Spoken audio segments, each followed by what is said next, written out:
Il est difficile, au milieu du brouhaha de notre civilisation qui a le vide et le silence en horreur, d'entendre la petite phrase qui à elle seule peut faire basculer une vie. Où cours-tu? De mode en mode, de nouveauté en nouveauté, d'innovation en innovation, de catastrophe du jour en catastrophe du jour, rien n'est plus vieux que le journal d'hier.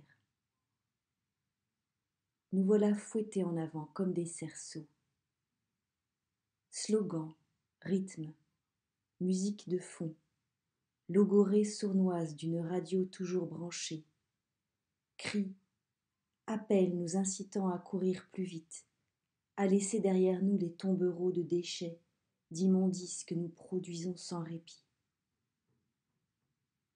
Sans projet de civilisation, sans vision, nous ne faisons qu'amplifier la sono et foncer. En fait, ce mode de comportement est le plus ancien dont l'homme moderne est la ressource lorsqu'il y a danger. Fuis, sauve-toi, cours pour ta vie. En courant, l'homme moderne tente d'esquiver la légion de fantômes à ses trousses, de succubes et de zombies qu'il s'est créés lui-même. Il y a des fuites qui sauvent la vie. Devant un serpent, un tigre, un meurtrier. Il en est qui la coûtent. La fuite devant soi-même. Et la fuite de ce siècle devant lui-même est celle de chacun de nous.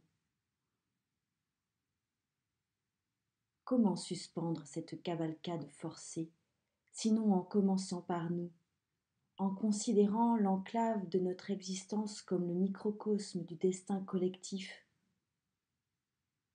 Mieux encore, comme un point d'acupuncture qui, activé, contribuerait à guérir le corps entier.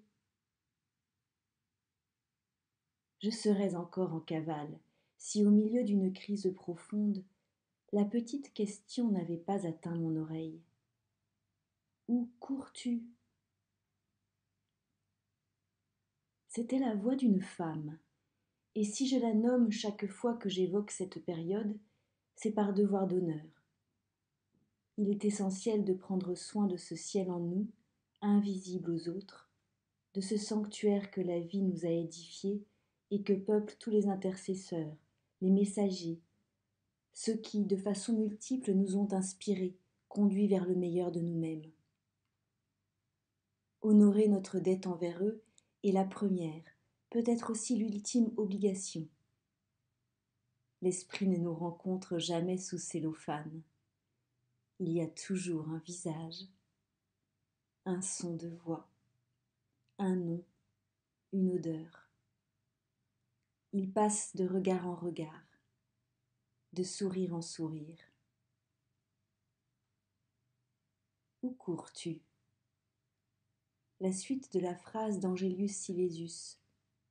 Ne sais-tu pas que le ciel est en toi? N'était pas encore de saison. Ne sais-tu pas que l'enfer est en toi?